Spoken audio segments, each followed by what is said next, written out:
পাণ্ডবা নির্জলা একাদশী ব্রত মাহাত্ম্য হচ্ছে জ্যৈষ্ঠ শুক্লপক্ষের এই নির্জলা একাদশী ব্রত সম্পর্কে ব্রহ্মবৈবর্ত পুরাণে শ্রী ভীমসেন ব্যাস সংবাদে বর্ণিত হয়েছে। মহারাজ যুধিষ্ঠির বললেন, হে জনার্দন, আমি অপরা একাদশীর সমস্ত মাহাত্ম্য শ্রবণ করলাম।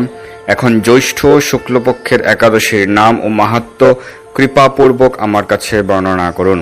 শ্রীকৃষ্ণ বললেন, এই একাদশীর কথা মহর্ষি ব্যাসদেব বর্ণনা করবেন, কেননা তিনি সর্বশাস্ত্রের অর্থ ও তত্ত্ব পূর্ণরূপে জানেন। রাজা যুধিষ্ঠির ব্যাসদেবকে বললেন, হে মহর্ষি দ্বৈপায়ন, আমি মানুষের লৌকিক ধর্ম এবং জ্ঞানকাণ্ডের বিষয়ে অনেক শ্রবণ করেছি। আপনি যথাযথভাবে ভক্তি বিষয়ে নিয়ে কিছু ধর্মকথা এখন আমায় বর্ণনা করুন।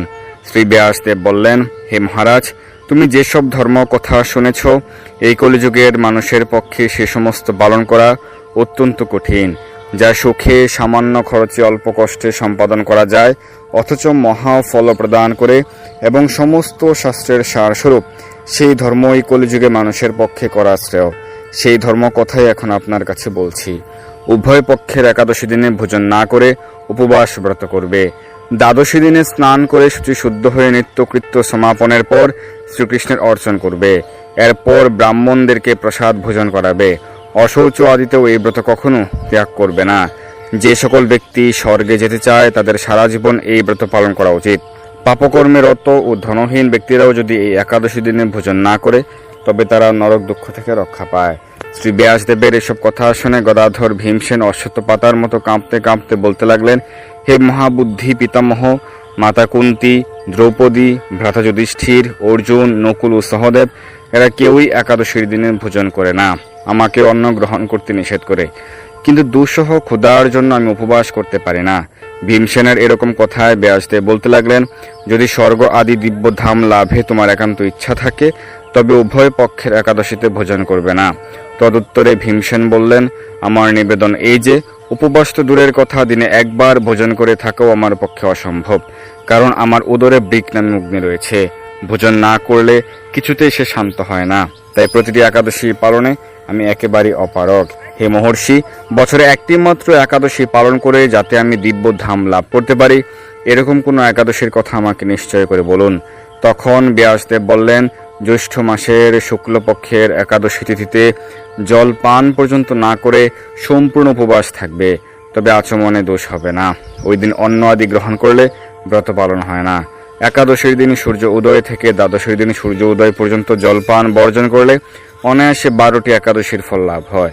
বছরের অন্যান্য একাদশী পালনে অজান্তে যদি কোনো ব্রত পালন না হয়, কোনো দোষ হয়, তাহলে এই একটি মাত্র একাদশী পালনে সেই সব দোষ দূর হয়।